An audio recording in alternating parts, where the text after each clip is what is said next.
morning, good afternoon, and good night, and welcome to the Amateur Otaku podcast. How's everybody doing out there? My name is Brandon Alvarado, the Scarlet Fan here. I am very excited to talk anime with you guys, and as usual, I'm accompanied by the one, the only, the beater, Isaac Wolf. What's up, man? Hey, I shaved recently. Well, that's good to hear. Considering that you're one of those people that grows beards increasingly fast, am I assuming that as soon as you finished 2 days later, you were back to where you were? No, but it's a lot of beer in 2 days, yeah. But then again, I'm from Sweden, so Yeah, that sounds like it's normal. If you don't have a beard, you probably don't have 100% Swedish heritage, huh? yeah. And my grandpa, may he rest in peace, and dad has always had a habit of growing hair like crazy. So. Hairy beards. And that is today's topic at the Amateur Otaku, hairy beards. So, ladies and gents, we have a great episode for you guys planned. And we're going to be covering one of my favorite animes of all time and one of the more popular animes that's been out for the last 8 years. The visual novel that inspired it has been around for like 10 years. And this anime is none other than Sword Art Online.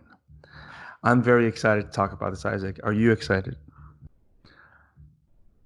Dot. Wow, this is going to be a very interesting conversation. So I'm very excited to talk Sword Art. I finally got Isaac to go ahead and watch it, and in the spirit of getting ready for the final season of what is the main storyline of Sword Art, which is Sword Art Online: Alicization, War of the Underworld, which the last season premieres in July. We have decided here at the Amateur Otaku to cover the entire series, arc per arc. So we're going to start with this episode, and we're going to talk about the Aincrad arc, which is the first 14 episodes of the anime. We will not be covering the manga since we have not read it, but we have seen the anime. The anime is available in most any streaming service. If you have Funimation, the entire series is there, including with the spinoffs. If you have Netflix, it is on Netflix. The first two series, series 1 and 2. We're going to cover series 1, episode 1 to 14, which covers the Aincrad arc and the first big arc of Sword Art Online, which gives the name to the series. Um, I said we could get right to it. Isaac, I'm going to read a quick summary and we start talking some Sword Art. Sounds good? Yes. Awesome. So, here is a quick summary of what Sword Art Online is about. In the year 2022, the world of massive multiplayer role playing video games, or MMORPGs, reaches new heights with the creation of the Nerve Gear, a virtual reality helmet console that allows gamers to become fully immersed into the virtual world of their choosing. With the arrival of this revolutionary technology comes virtual MMO Sword Art Online, a world where your might and skills with a sword separates the strong from the weak. Enter Kazuto Kirito Kirigaya.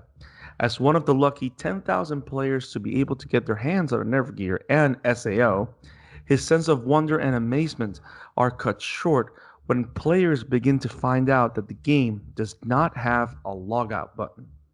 It is then revealed that the game's creator, Akihiko Kaiba, designed Sword Art Online to be a game where death is real, and the only means of escape is either by dying in the game, which kills you in real life, or clearing all 100 floors of the game. It is in the midst of panic and madness that ensues that Kirito takes the creator's words at heart and sets out to become as strong as he can be to not only survive, but beat this death game. If you die in the game, you die in real life. Does that make what you live in this virtual world real and meaningful? Do emotions and experiences transcend the planes different planes of existence. This is Sword Art Online, Series 1, Aincrad Urk. Okay, let's jump into this. Isaac, I discovered Sword Art Online just flipping through Netflix one day. Um, I was looking for something to watch and I flipped it. I started watching it. And I just fell in love with the story, with the idea, with the concepts. And I really enjoyed the characters, especially the character Kirito is one of my favorite leading characters that I in an anime, even though he tends to be very simple. But just his honor system, his morals, and all that stuff. So I really like the characters. I really like this world, and it has become one of my favorite animes. Now, you have been in the anime world, state of mind, universe a lot longer than I have, or at least have been exposed to a lot of other things. You've noticed Sword Online probably since it came out. Yeah. Why haven't you seen it till now? Is it just not your kind of show? Do you just have other things that interest you? What did you think when you first saw it? I haven't seen it yet because there's so many more animes that have been more, uh, much more interesting, so to speak. So now that you've seen it, what do you think of it? Oh boy. Let me put it like this. Let me put it like this.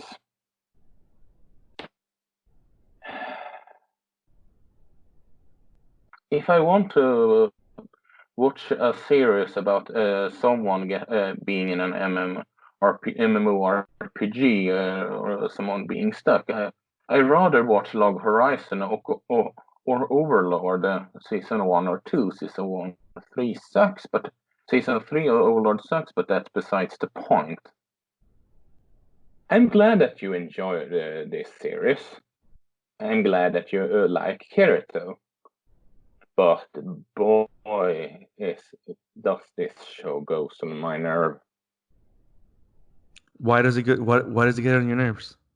Now we're talking about just the first series. Yeah, So I'm so talking about the first series. okay, why does it get on your nerves? I want to hear everything you got before we jump into this. First of all, Kirito is extremely boring because it's he seems like he's the he's the equivalent of a Gary Sue with no personality whatsoever, and the fact that he can swoon chicks after just one day or one evening is just comes off as how should I put it? It comes off as some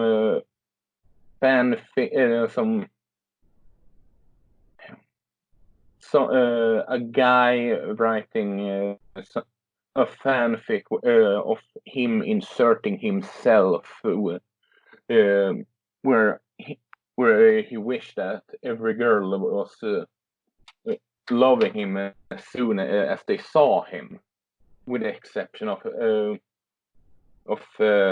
what's her name? Asuna? Asuna, which honestly should have been the main lead. They could have, instead of Kirito could just have been a side character for my liking, and because the biggest, my biggest, the one that threw me out of the line and he is just a Gary Stu, is when he just all of a sudden could knew how to go into this program's netcode to save their virtual adoptive child like it was nothing. Like he knew instantly what how she, how he would do it, he would do it, and all that jazz, and just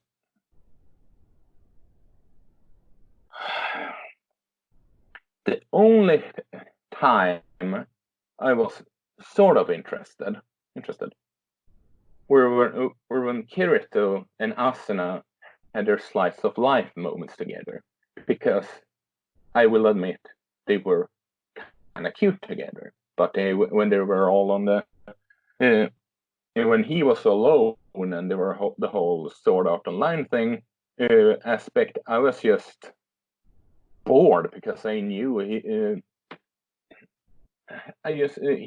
I knew he wouldn't really have any problem because he always has some.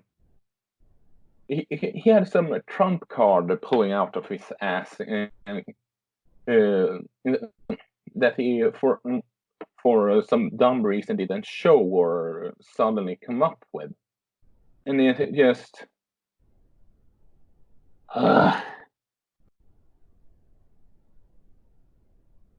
It was just. Yeah. That's about it. You have very strong feelings against Kirito. Yeah. For some reason, I feel that we're talking about that kid from Alita for a minute. Like, it's. He is badly. His problem was that he has an idiot as a horrible actor. This character is just lousy written. I correct myself. He's supposed to be different in the original source material that they have apparently changed him up a bit in anime. So I don't know how he is in the original source material. I'm I'm making that abundantly clear. They have he if I'm not I've heard it right, he sort of be more upbeat and just and all that. Yes, and just oh, I'm so edgy because I should be alone, and because otherwise people will die. And for the love of God, But here's the thing, though. He's just Sasuke without constantly talking about his brother. Well, to be fair, that is not a bad comparison. But here's the thing. That's to me, and now it's my turn. Okay, now it's my turn to defend my show. Damn it. Um, to me, that's part of what makes that character interesting because the thing about Kirito is not, yes, he is, I can see why you consider him like a Gary Sue, that pretty much he always has an answer for everything. He's a goody goody. He's like a plain character with no dimensions. Like I can see that. I can see where you're coming from with all that. But one of the things that you can see between the lines on the episodes as you learn more from him is that in the real world, he's a loner. He's a guy that's stuck in his room playing with computers. That he's made that decision since he was a very young. I mean, he's 14 when he gets strapped on SAO. So we can assume that from the age of 10 or 11, he has immersed himself in computer systems and everything. So he is a brilliant computer kid. Like he's not just a gamer. And you see that a lot more apparent in later seasons because he is studying to become someone that works with computers and virtual realities and stuff like that. So Yeah, that's well, is abundantly clear. right. So that explains what he does to save Yui. It is in his background. It's not something that he's Yeah, pulling out of but his ass. even it's him pulling it out of his ass because he doesn't know the net code or how the whole program works. He doesn't even have to read through the net code or a Well, program. keep in mind the other big thing is that Kirito probably saw some of the netcode and stuff like that before because remember he was a beta tester. He got his hand on Sword Art That before it was released. that's just assumptions, buddy. No. I know, but he actually says that he's a beta tester. That's Yeah, official. that's still just assumptions that he would just You're right. seen something. You're right. Show It is an assumption. It is an assumption, but based on what we know of the character, it can be considered a valid assumption. You know what I mean? Like, look at it this way: if it was Asuna saving Yui, that would make no sense because Asuna is just a girl in the world that put on a helmet. That's it. You know what I mean? But Kirito, with the background that he has, it makes some sense. I get that it kind of comes out of nowhere, but it kind of does make sense. Uh, Which when you go into later seasons and the way he interacts with the visual world, like when things become more technical, he knows what he's doing.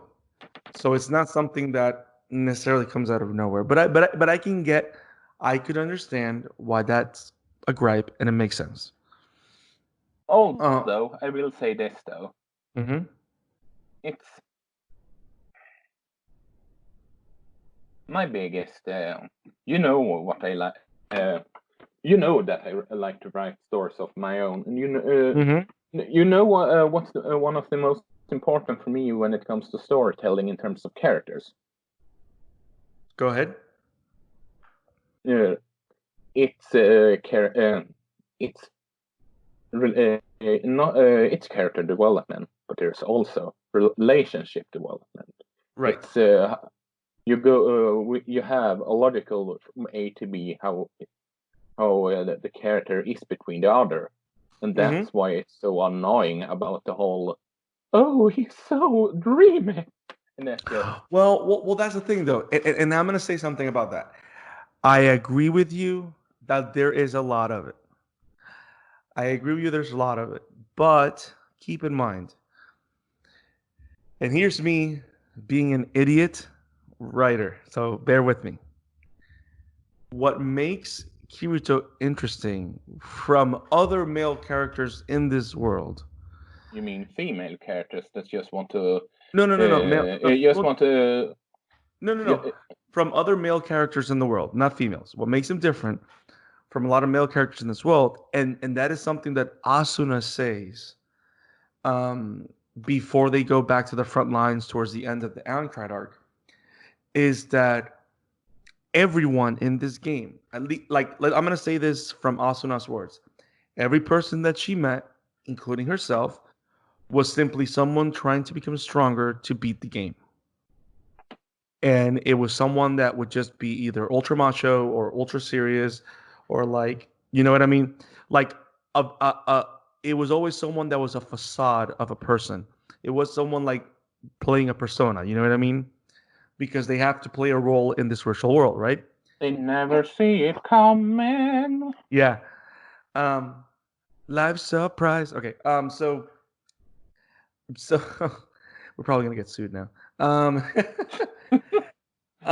but what Uh, made Kirito interesting to her is that Kirito was only himself. yeah, but What? No, no. they What? Let me finish. Let me finish. Let me finish. What you see is what you get. And when you look at the reasons of why he assumes the attitude that he does, it does make some sense.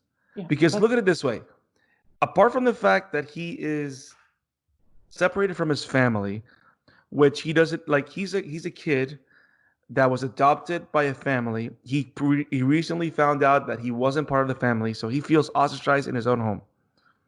He finds a sense of belonging in the virtual world because he's completely detached from anything in the real, right? yeah, So he finds this world that he feels at home. He becomes pretty good at it. He's shy. He kind of starts making friends, and suddenly he discovers, hey, you're in a world where if you die in real life. So now he's like, holy crap, I just have to focus on being strong. But I can probably help others, but they're going to put me in jeopardy. So, and I'm going to put them in jeopardy. So I'm going to stay on by myself. So he starts going by himself.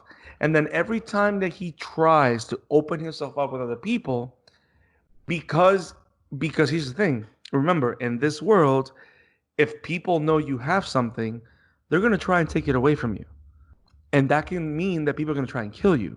And if people try and kill you, you're going to have to kill them to survive, which is a big deal.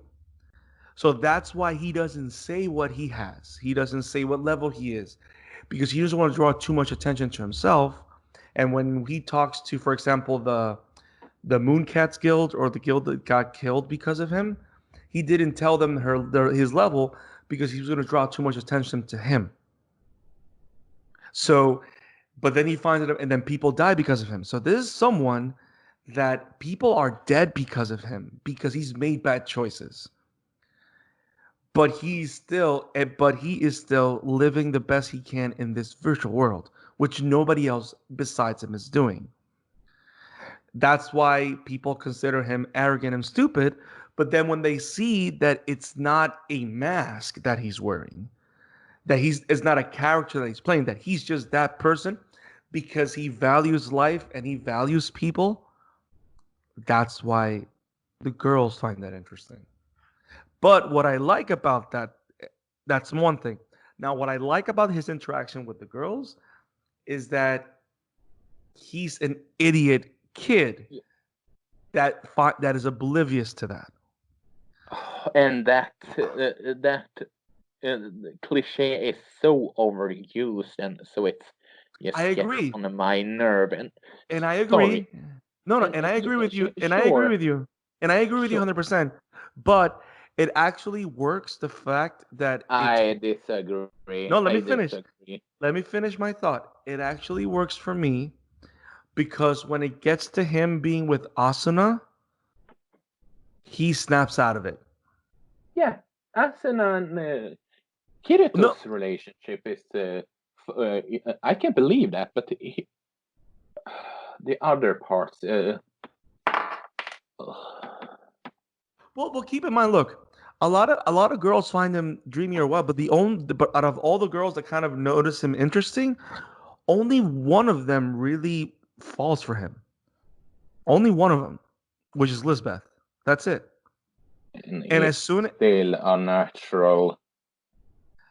Well, look at it this way. She wants a venture. She wants someone she can do a venture with. It's a typical bad rom-com line, but it happens. But keep in mind, isn't it fair to say that even though they cliche that Lisbeth thing, they actually do what no other movie would do. They actually nip it in the bud and treat it in a mature, realistic way. Because they acknowledge her feelings. He recognizes that she's falling for him, but they deal it like they resolve it as a real thing. You understand what I'm saying? So it's not something because it feels more like he was oblivious and he only knew that something was wrong. Sorry, buddy, but I have to disagree you on that part. no. He finds out that she has feelings for him. That's what happens at the end. And he pretty much tells him that he's with Asuna. That's what happens at the end. Maybe Which is I. which is why Lisbeth says, then do this for me. I'll be okay. Just make sure that I'm your blacksmith of preference. And he said yes.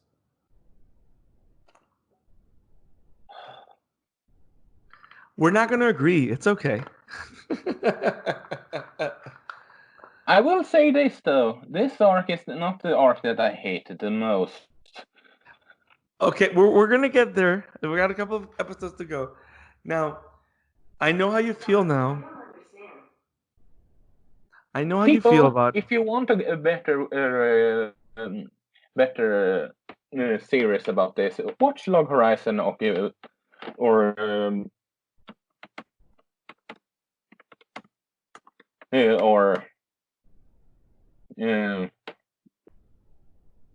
watch Log Horizon, Log Horizon Overlord or Hacks and Dot Hack Sign.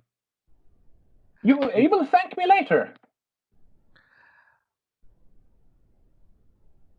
I'm still gonna love Sword Art, man. Because here's the thing, though.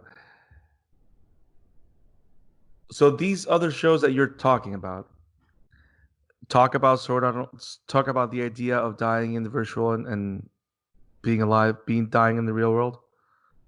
That's the same thing. Pretty much. Okay. There's sort of there's some difference. Okay. Within it has the whole stuck in virtual reality. Okay, but is there death involved in the real? Because here's the thing: what makes Sword Art for me very interesting is the idea of death in the real, the idea of the exploration of being that you're stuck in virtual. Are you going to stop living? Are you going to stop living?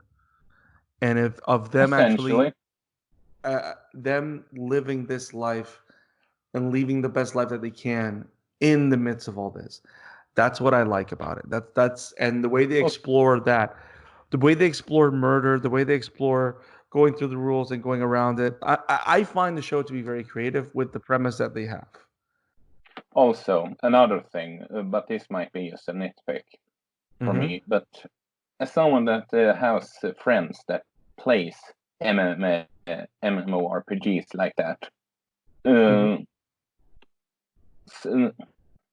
a series that only has swords as a weapons would not be as drawn so many people as the No, but see, that's an incorrect notion because here's the thing: what draws the people, it's not sword art. What draws the people is the idea of it being a virtual multiplayer role-playing game. Sword art is just the only game available when this technology comes out. Okay, that's fair. Yeah, that's the thing though. So you got to think, like, for me to enjoy this in series is you have to get into the world. Like, is the thought of this new technology came out, this renowned creator came up with this idea that's crazy. Okay, I will give you that. I will give you that. You know what I mean? So from that point of view, and then you see everything that happens. That whole through of watching Kirito from I'm in a place that I like to I'm scared for my life, and then he tries to be, and then he literally sets out to become the strongest that he can be.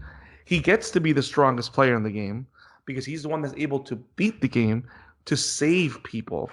But to believe that you got into a game just to play because you hate your life right now or you don't understand what's going on with your life. And then you find out that you're in a game where you have to fight for your life and you start valuing what you left behind because of where you're at right now. I mean, the idea of understanding your own mortality at that young an age, you know what I mean? And not only that, it's the exploration of human psychology. Like, one of the things that they explore in the show is even though there's a virtual world, there's murderers. There's people that thrive in killing people and stealing their stuff. There's people plotting things. Like, the idea of evil is there.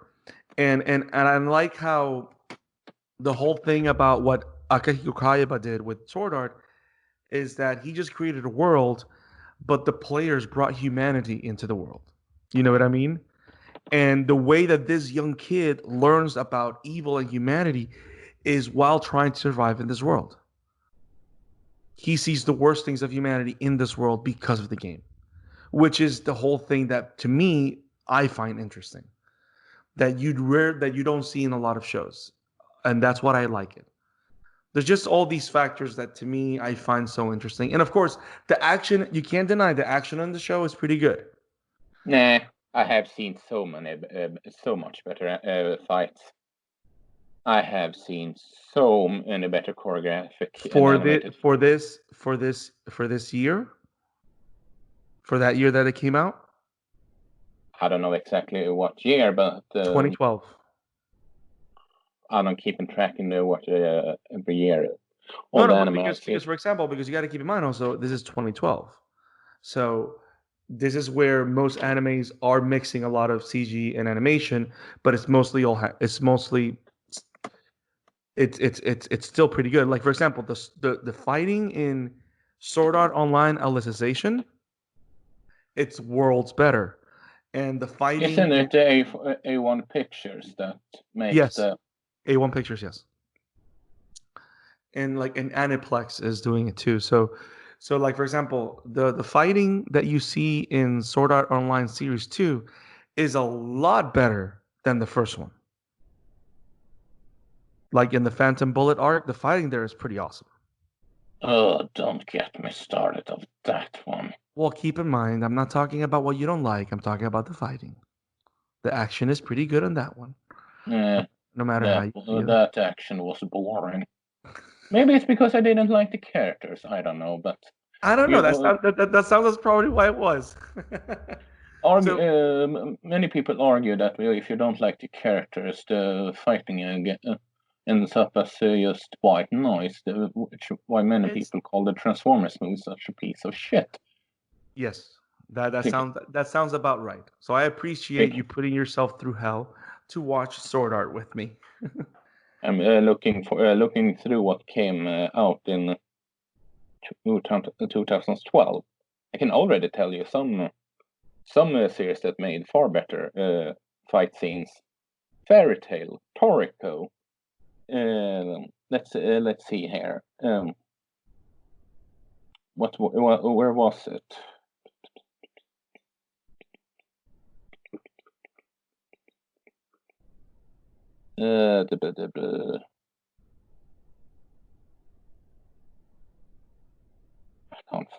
Gintama had better fight scenes than that one. And I can't find any. I would argue even JoJo's Bizarre Adventure, the JoJo's Boken. Yeah. So you don't like Sword Art? It's okay. I still love it. No, not liking Sword Art is an understatement.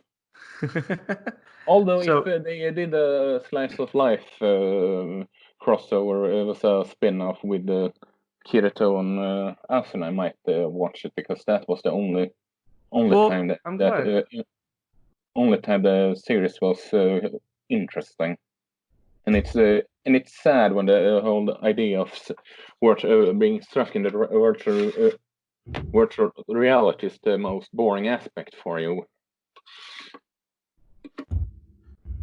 Well, hey, we found a show that we really don't agree on, so that's totally fine. Now, how about we do? So those are your feelings. Those are my feelings. How about we do a recap quick of the arc, and then we wrap this up. Sounds good? Yeah. Cool. So Kirito puts a nerve gear on, gets trapped in Sword Art Online. Sword Art Online is a death game. So if you die in the real life, you die in the virtual world, die in real life. So I like the idea that he becomes ostracized because he's found out to be a beta tester, so that he kind of knew the basics of the game and some of the floors of the game before anybody else. And the fact that this is a life or death game, it makes you think like you can understand why other players felt angry against those beta testers or beaters, like they tell them, or beaters, like he tells himself. It's interesting how they mix all this terminology of the gaming world into real life stakes with everything that's going on. So I like how they mix all those things and how we, for example, we play a game with other people and we find people that cheat or lag or do stuff like that, and we get upset with them. But I like how in this world, in the show, they raise the stakes to the point where people get upset not because people are cheating or whatever, but because it's their lives that they're fighting for. You know what I mean? So I do like that idea, and I like the turn of the character of Kirito, how he decides to take the hate from everybody just because somebody has to take the blame. And if someone's going to take the blame, he'd rather take it and be considered nobody, because that protects people. That protects him because people will not want to be with him. And that protects other people because he's going to try and do things that other people can't. So I don't know, man. I like the show. I liked the way that he is the first one doing dual swords, which for me, as a gamer, to me that's pretty awesome, because that's one of the things that where my life as an anime lover and a gamer came together, because I play a lot of Final Fantasy, right? And dual swords is one of those techniques in Final Fantasy that is super powerful, super OP, but only certain job types have it. And like in one of my favorite Final Fantasy games is Final Fantasy Tactics. one of the things that you want to develop quickly is you want to raise your thief's level and you want to raise your knight's level, because when you raise those two, you get the ninja job title. And the ninja job title is the only one that has the ability two swords, which allows you to use two swords. So the whole thing of him leveling up to the point that one day he finds it on his menu that he actually acquired the skill, it sounds perfectly reasonable because they're in a video game. So the fact that when he actually did that for the first time and he used those two swords at the same time, and everybody went like, "What?" And then I went, "What?" To me, that's one of the most memorable portions of the. That's my favorite boss battle or fight sequence when they fight the glaze eyes. But apparently, I'm gonna assume that that moment was meh to you, right? I checked my animal list on if there was any form, because I will just mention that for what it's worth, I think the voice acting was fine. I'm not gonna. That's something positive I should You say watched about it. this. You watched it dubbed or subbed? I watched it both. Okay. I always do both if I can. But here is something that people, someone wrote about Kirito that essentially sums up what I feels about him. I have barely touched on Kirito's personality. Well, blame the show, not me. Should at least be willing to meet me halfway. We know very little about him, other than being invincible and acceptability good with the ladies. Essentially, he's the manly man on the planet. That's pretty much all he is. Even his dialogue ends up pretty bland. There's no witty insights, no clever jokes, no skill for word games. Most of his dialogue consists of saying that the world is a virtual one, explaining game mechanics, wish to save everyone, or loving someone forever. That sort of stuff you expect for a cardboard cutout hero in a situation like this. It can be facepalm worthy experience to witness girl after girl falling for Kirito like nothing. Often the same day they meet him. The show endless lead rivals into the viewer that he is the sexiest man alive for some reason. Yet the rescuing people can give you points in their eyes, but come on now. I can only assume there's a hidden manliness stat, and his black jacket comes with an plus 999 boost. As far as his invincibility goes, the win streaks by itself isn't the biggest problem. The problem is that he always wins through brute force, that is to say, his character skills and stats. There's no tactics worth mention, no psychology, no politics, no thinking whatsoever. We'll just go after and pull off his generic action hero stunts.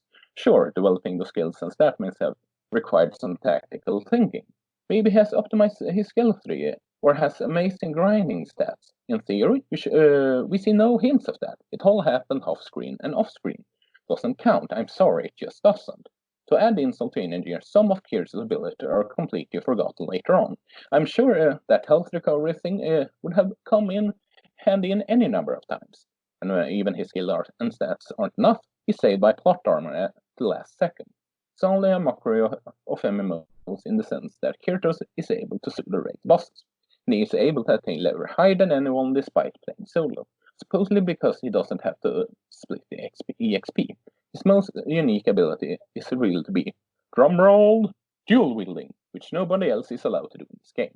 This doesn't sound like any MMO I know of, or there was the idea portrayed a player with god mode cheats on. I'm seriously thinking that the show would have been a lot more tolerable if Kirito alone had been replaced by one of the side characters. Still wouldn't have been a masterpiece or anything. At least the Garry's 2 accusation could have been avoided. That sums up my feelings of Kirito. Pretty good. I appreciate you sharing. I still love the show and I still love the character. That sums up my feelings about him 100%. Yeah, I don't know. I still love the character. I can't. I'm sorry, buddy, but No, you're fine. You're fine. You don't have to apologize. You are allowed to your feelings of hatred and disagreement. and I am allowed to love my Gary Sues. It's okay. It's one thing is quite hard for me to say though. I don't know what if someone would say you have to watch Evangelion or Sword Art again, I would almost say Evangelion because that is at least shorter. Well, the thing is, no, they're the And same length. They're the same length, bro. At least the first series, they're the same length. I'm talking about the show as a whole because we have so many other arcs going through and all. Yeah. And you know how much I Well, that's the don't thing. like. Yeah. I mean, I love Evangelion. So, see, that's another one we will never agree on. I love the series, hate the movie. So, You love that movie. Don't deny it. hell no. Hell to the no. So, so, yeah, man. Okay, so hey, it's okay. You hate Sword Art. It's totally fine. I love it. I'm sorry, dude. I'm sorry, dude. You don't have to apologize. No, stop apologizing. You do not have to apologize.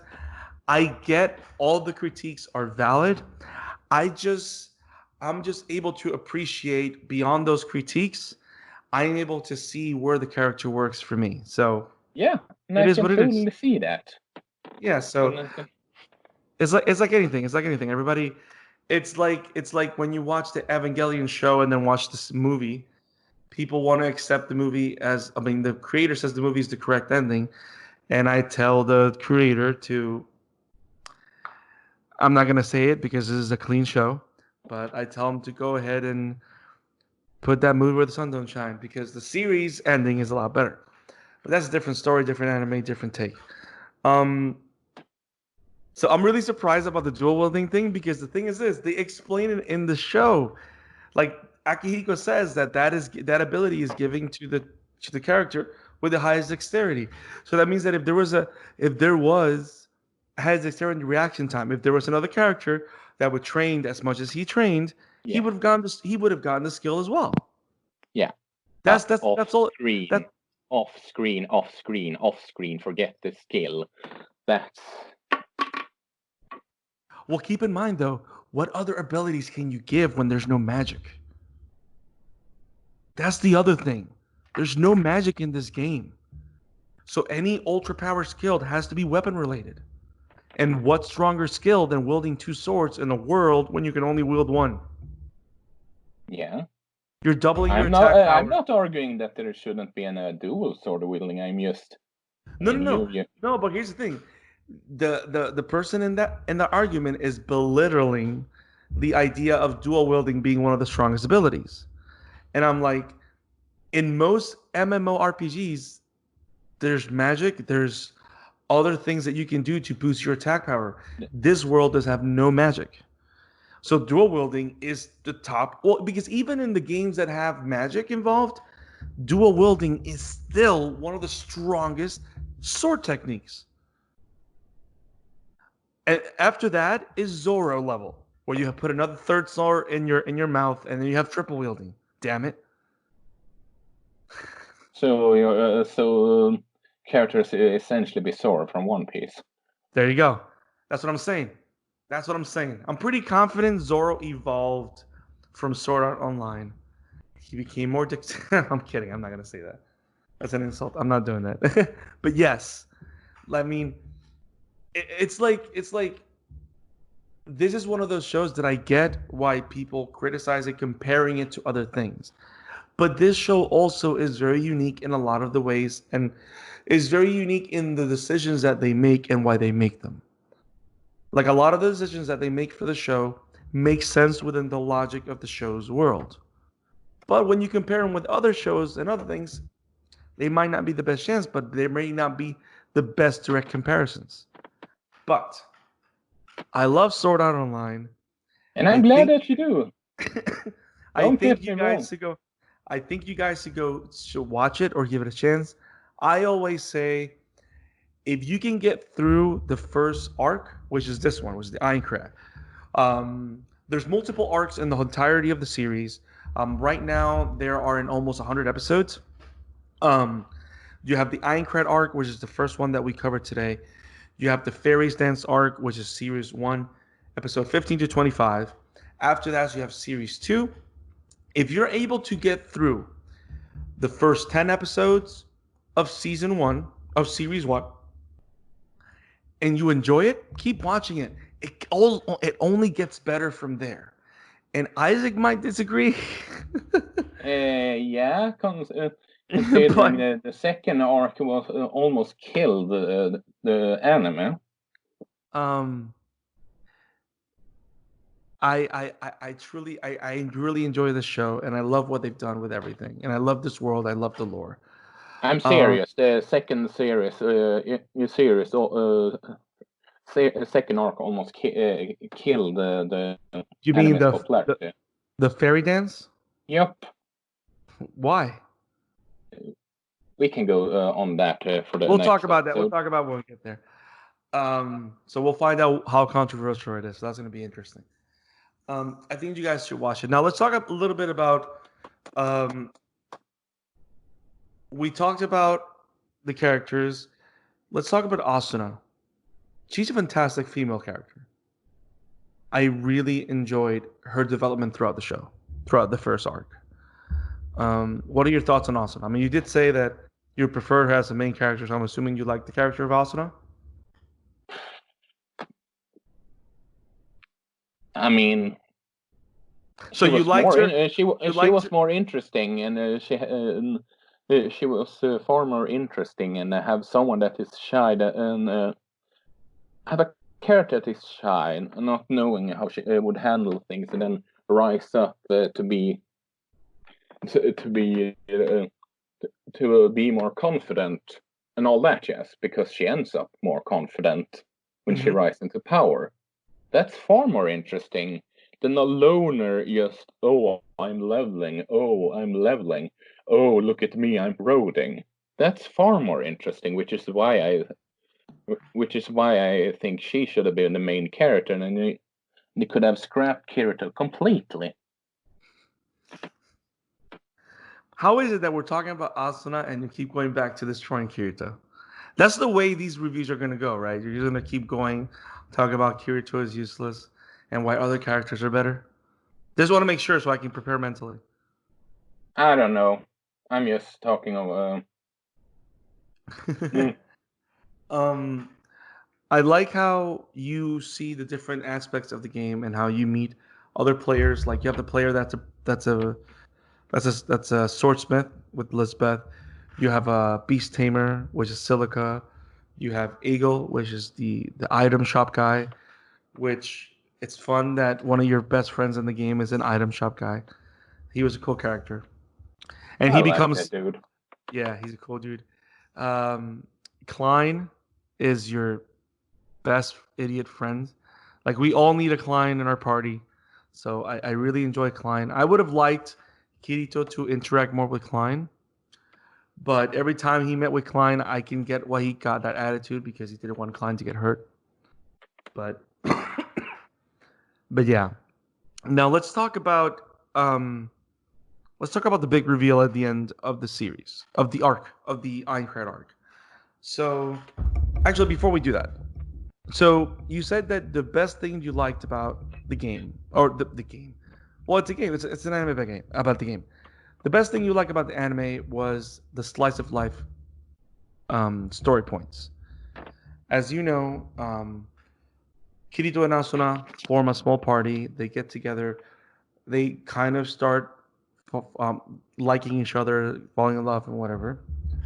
They start working together to clear dungeons, and then they want to explore other floors together, but she's part of a guild, which everybody knows about MMORPGs. Guilds are a thing. There's guilds also in freaking in Destiny, which is the only MMORPG that I play. They're called clans as opposed to guilds. She's part of the Knights of the Blood Oath, so she's a commander there. They don't want her to be taken away.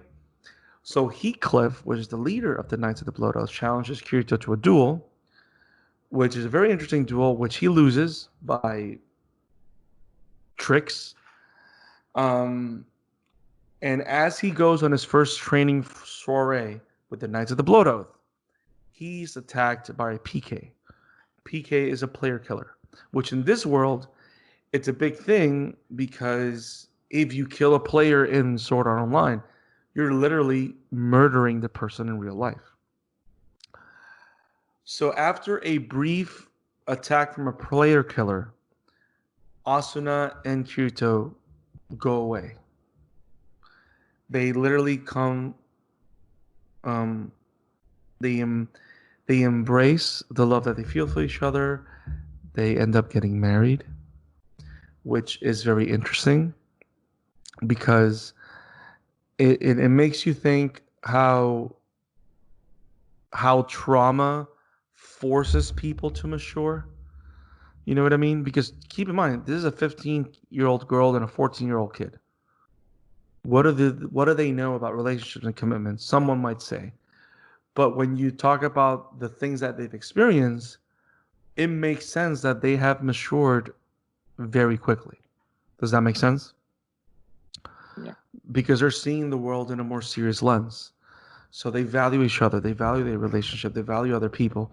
They need this time for themselves to live with each other. So they buy a house, they I go into wish the they would forest. show. I would just show. Hope they could have shown it more. Because Yes. how should I put it? How should I put it? Like I told you before about his whole all powers and all that. You know what's the biggest problem about that? Which comes to which is why I think I prefer prefer their relation, also slice of life interaction. Mm-hmm. You see some form of development between them. You see some changes between them when it comes to the whole sword art and his new powers and the whole you know and everything else that goes on there. There's all tell, and there's this saying of show don't tell, and it's arguably that's why me and so many others get so annoyed by it, because I thought about it throughout when you said it. And while you're absolutely right that it makes sense that he maybe gets stuff like this season, what I thought something through while I thought this season, or should I say this arc, could easily have needed 10, 15 episodes, and if they showed us what happened, if they let everything breed, we were shown how he got all this power. I have how he showed his struggles and just go boom, boom, boom, boom, boom, like some hammer on a table. Then me and many others thought about the series and thought a feeling about Kirito and Asuna and the whole thing whatsoever could have been a total different thing, because show don't tell is a big part of storytelling. Sure, you can only tell in books or something, but I think you can but I think you can understand what I'm saying here. And I think that's why so many, even those that hates Sword Art, also has always said the slice of life has always been the best things, because that's the part they show. That's they don't just tell, and they have shown their interaction between each other. That's why, as you say, people aren't annoyed with them confessing their love, but sure, they haven't had that many interaction, but they have had interaction. They have shown their relationship, or only it just hasn't been one day and they are in love. You get what I'm saying? Well, let me ask you this. How fun is it to see episodes of never endless grinding? It all depends on the execution. No, no, Because no, no. we can. But no, no. But think about it. Think about it. Who wants to watch animated episodes of a character by himself grinding? We have a Dragon Ball, which grinds out fights for over 5 to 6 No, episodes, and that's arguably one of the most popular animes of all time. So no, I no. don't see the I know, problem. and I agree that, and I agree with that. But keep in mind, the main drama or draw of Sword Art is not whether or not people are grinding. It's not about preparing for a battle. It's about surviving. Yeah, but That's the that thing. That's the yeah, drama. So yeah, I agree. They but in order to have drama, you need to have the audience or readers cares about the character, and if you made them care about the characters, which no, and I agree goes with in and I line agree with with you. show don't tell, that would And create attention in itself. You no, could have boss of the week if you so want, monster of the week. It would make sense in that no, in that and surrounding. and I agree with you. But but the thing that I don't agree with is the fact that the idea is to explore the world as a whole. If the main complaint is that we can't understand why this character is so overpowered It's not because about because we it's can't not about don't understand. It's about you should now you know he has that. Now you can we can just he has that all of a sudden. Oh, it's that one. We want to see that character grow. We want to see. We don't just want to be told that he has. well, but that's the Show thing us. though. What you see the character grow in is you see that character grow not in his power. You see him grow in his interaction with others. I That's where his disagree with growth. that. That's I where his growth disagree with is. that. I disagree with that. The only thing that having growth shows growth personality wise, it's his interaction with Asuna, which is why people, even that those that hate it, says that the No, slice of but life that's the thing. and sees the best parts. No, Because but that's the thing, Isaac. The first person that he opens up with is with Asuna. That's why you don't see anything before. yeah, Before he gets with Asuna, you see all the reasons why he becomes a shut-in, why he keeps himself away. Because he thinks, he believes, he's convinced that he's getting people killed. That's why he's keeping himself tucked away in a room, being the same boring yeah, person. And yeah. But then you can, it's not till he gets with Asuna, someone that's close to his level, someone that is willing to protect him because she cares for him, that he starts yeah, opening up and then he develops. yeah. But then you Why could is that just bad storytelling when they've been telling you for 10 episodes how then he you has gotten to this way? then they could have started his interaction with her earlier, so we could have seen the Well, but that's the characters thing. involved. But Have that them spar with each other. Uh, no, but that and I so- get that, but you know why they didn't do that? Because they needed time to go by between the younger Asuna and leader Asuna. They needed time to give They that could have Asuna character to shown. develop. No, I get it, but they decided to wait till Asuna was at that high level before they got interacting with each other again. And they focus on him and showing his interaction with other people.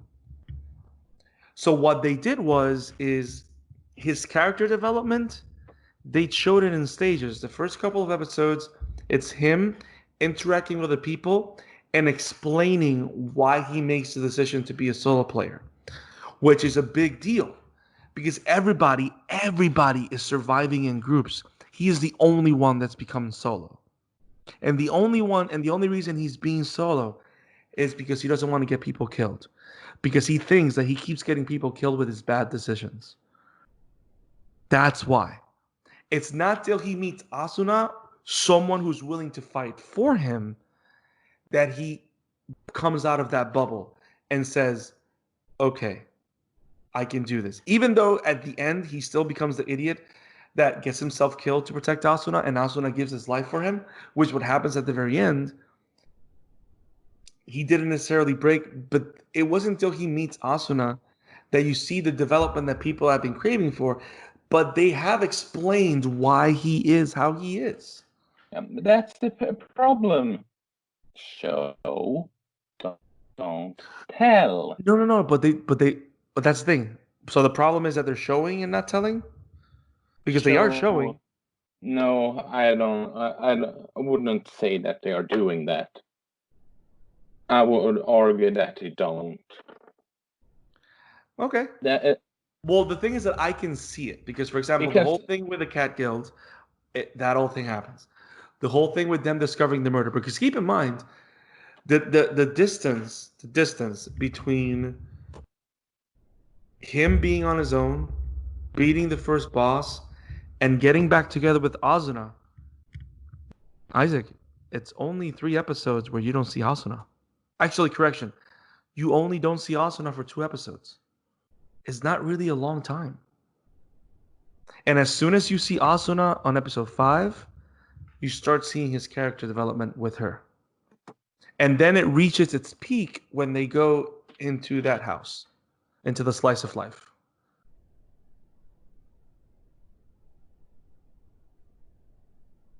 Again, you don't have to agree, and it's totally fine. But I think a lot of people are missing that just the way this character develops, or the way his personality is explored, it's different than other characters. Because you come to expect, it's not every show that you have a main character that is a real life loner. That you can, without him being witty or quirky or whatever. He's literally just a loner. Period. A quiet, shy loner. Done. That's it.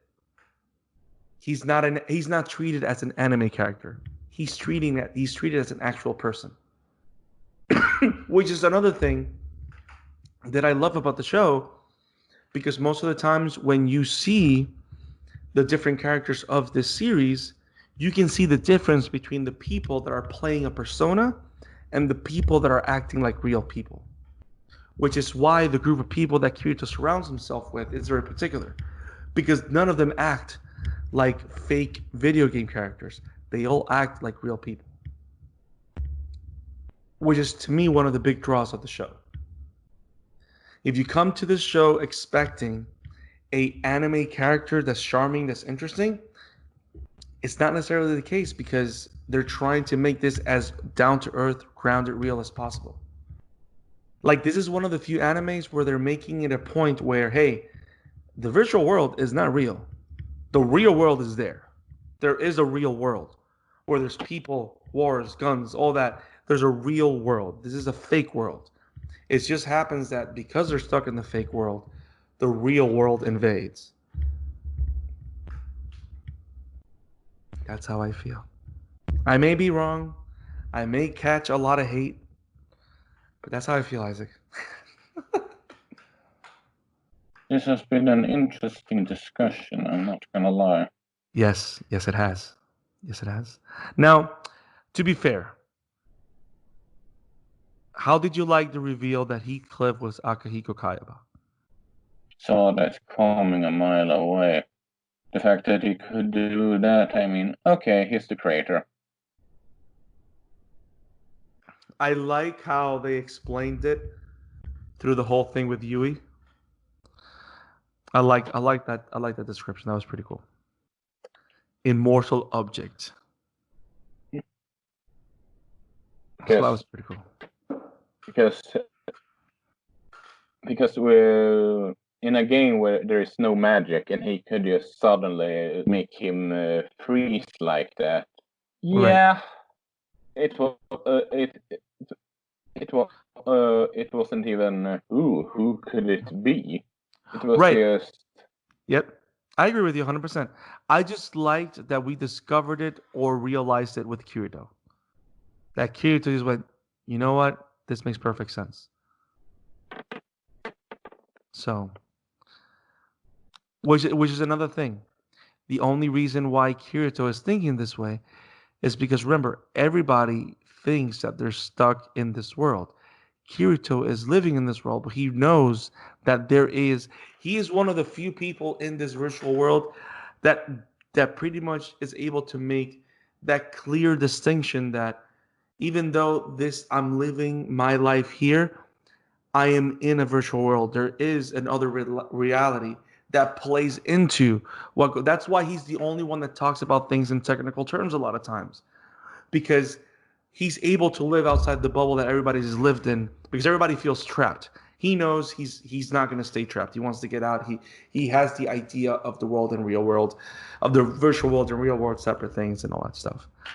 So this is very interesting. It's very interesting. So I think we've ended. I think it's a good point to end the discussion. This was a very heated argument of Sword Art Online. You guys have heard very clearly how Isak feels. You've heard how I felt of the first arc of Sword Art Online. You kind of got a glimpse of what we feel of the show in general. So I think it's best to save. Let's save the rating system. Give it a rating after we finish series 1. Sounds fair? Yeah, sure. The next episode that's going to come out after this one is going to be episode 5, which is going to cover the last 10 episodes of the first series of Sword Art Online, which is the Fairy Dance arc, which treats with Alfheim Online and fairies and magic. But that's been our discussion of Sword Art Online. Very heated, very divisive, but very fun, and I hope you guys have enjoyed it. Isak, where can people find you, brother? People can find me at Emblemaniac on Twitter, which is with Emblemaniac with a C, and I'm trying to keep in touch with Instagram, but I barely used it, so I hopefully can continue with it. I'm just forgetting about it. It's let me see here. I'm checking my phone.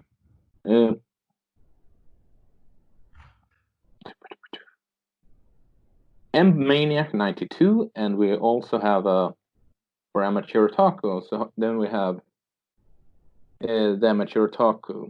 There's also we have also no, I can't. Also an Instagram that I'm trying to kick off. But what about you? Where can we find you, So buddy?